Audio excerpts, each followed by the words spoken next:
If I take a look at where we are right now, I mean, just again, up about 0.25% there on the Dow, 0.8% on the S&P, NASDAQ up 1.25%. You're seeing a lot of these gains because of what we saw from Apple today. So I don't know if you caught this, but Apple's putting another $100 billion into the US.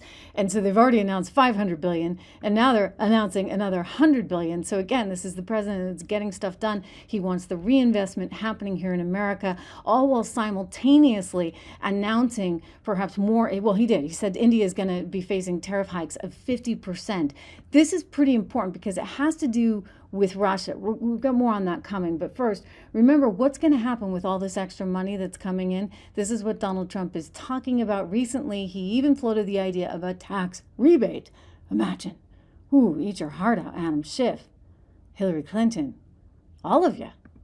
Do you think there's the possibility of a rebate to the American public in terms The question of all is, of that money? We're thinking about. do you think there's a possibility of a rebate for the American people? And he said, yeah, we're thinking about it. And wow, you got yourself quite an answer there. That actually, we have so much money coming in. We're thinking about a little rebate, but the big thing we want to do is pay down debt. But we're thinking about a rebate. It could happen. It could happen. And guys, you know what? I hope you're investing. I hope you're investing. It's a big part of what I do. And you see me here on the show, but the other hat I wear is over at my financial research company, 76 Research. And you can get our report for $1 a month, just $1, DOLLAR. That's your code. Use my code for 76research.com. Use code word dollar. And for the first 2 months, you get it for $1 a month. And then it goes to $9.95 afterwards, $9.95. But hopefully, you're able to make some money. Our portfolios have all done exceptionally well. A lot of our stock picks have just been phenomenal. Really exciting stuff. You get all the information, all of it backdated. So you get the entire archive there. But those are our three big portfolios: an income builder, an American resilience portfolio, an inflation protection portfolio. So do yourself that favor. Go over there and subscribe to my research. You look at, for example, all this optimism that's happening right now, and it's a pretty exciting time, right, to be in. I just got to say, before we get to some of the funny things that Russia's doing on the oil front, I got to tell you, I mean, these container ships getting spotted in the Irish Sea. This is a big deal. And Trump is acting on this. So a very, very big deal. It's just, I think, another reason why we need to make the case for more American, U.S.-based energy. I know everybody gets worked up about fracking, and fracking's, oh my gosh, it's terrible for the environment, this, that, and the other. But, before we kind of have all those complaints lodged, I think it's important to think about the other side of things. And when you consider the energy industry, you know what? Since 1980, global extreme poverty has plummeted from 42% to under 10%. Life expectancy, incomes have all soared. Part of that's because of, you guessed it, right? Energy. And fossil fuels. I mean, they're not all that bad. It happened because, you can actually power clean water systems, and you can actually power those supply chains for food, etc. So it's helped to drive all this industrial growth. So before they say, oh, we don't want any of it, it's like, wait a second. Isn't that industry itself sort of single-handedly helping to bring people out of poverty? I mean, shouldn't we want to reward that? Shouldn't we want more of that? Certainly here in the USA, I mean, for economic reasons, for national security reasons, I think, there's a whole other side of this. So I get that the activists want to blame fossil fuels for everything under the sun. But, if you look at the data, you can see a lot of other stuff. So it's really important to understand the full picture, to understand the entire story. I encourage you not to be fossil fueled. How do you like that? But to know your facts. Go to oilfacts.com. Oilfacts.com, one of the great sponsors here on the Trish Regan Show, and brought to you by the NASDAQ-listed Prairie Operating Company. It's a high-growth, low-cost producer of safe and responsible American energy. Oilfacts.com. I'll tell you, Donald Trump is now putting sanctions on India. And it has to do with the story I reported exclusively for you here on the Trish Regan Show just a few days ago. So I've been in Ireland, and right behind me, I actually showed you, although you couldn't actually see the water, unfortunately, it had to do with lighting. The water was the Irish Sea behind me. And in that Irish Sea, you've had somewhere around 19 oil tankers that have been sort of going as shadow tankers. They've been going illicitly in a clandestine fashion through the Irish Sea to make their way to India.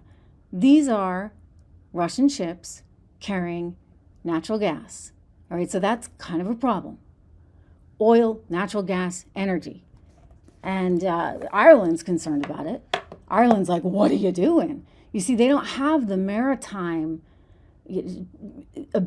capability that, say, the UK would or other places. And so consequently, they're more at risk, right? And Russia knows that. So they've taken these old ships, they typically buy them out of Greece, and then they do what's called changing flags.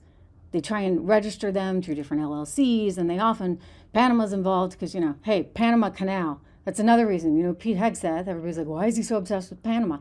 To have real global national security, you have to actually pay attention to Panama. So Panama registers a lot of these ships, or they change the flags, right, mid-sea. And so then they try and pass through something like the Irish Sea that doesn't have the same capability and wherewithal to detect these ships. So it's a big problem. Ireland's very worried about the environmental impact, and they're saying, hang on, we've sanctioned. There were 11 of these ships that they detected that had actually already been sanctioned.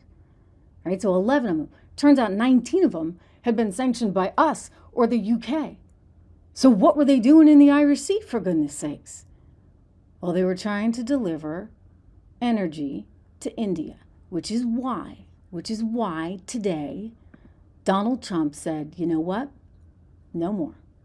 You guys, we're not going to play that game. I've said that before. The only way these sanctions work, or these tariffs really work, is if you're willing to follow through. And if somebody breaks the rules, if India's like, oh no, we'll take that energy all day long from Russia, well, we'll take it via, however you have to get it. If it takes extra long because you're going to go through the Irish Sea and this, that, and the other and change flags a few times, it's okay. We'll still take it.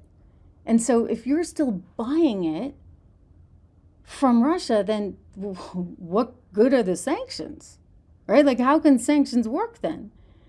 This is all coming, mind you, as Donald Trump tries to deal with Putin, who he's like, oh, wait a second. I thought we kind of didn't want to continue having all this conflict, right, in Ukraine.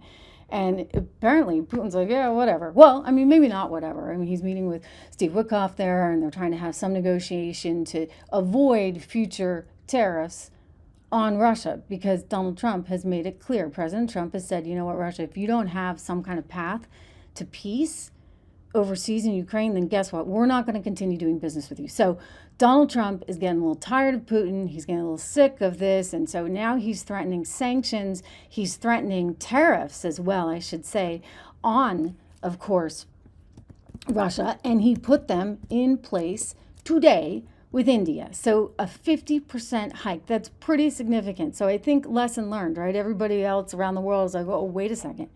Maybe I shouldn't be buying energy from a sanctioned nation if Trump is willing to say, I'm going to tariff you because of it. And it was a big part. He actually is quoted saying he doesn't want all of these shadow tankers, these Russian oil purchases going through. And these shadow tankers were right behind me, actually, in the Irish Sea, going right through, avoiding, say, the British Channel, because they were going to have too much in the way of security. And in some cases, you had these ships being escorted. In one case, this was interesting, by a Russian warship that was disguised as a fishing vessel.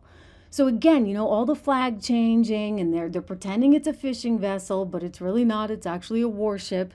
And so this was an issue. And he finally said, enough is enough.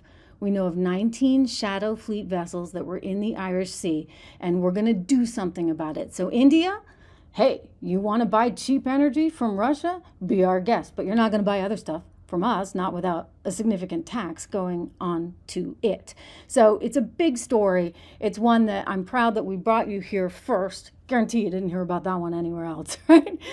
Who else is traveling to the Irish Sea? Anyway, it's a big story. It's an important story, and the result of it, what we're looking at right now at this moment in time, is the 50% tariffs going on to India.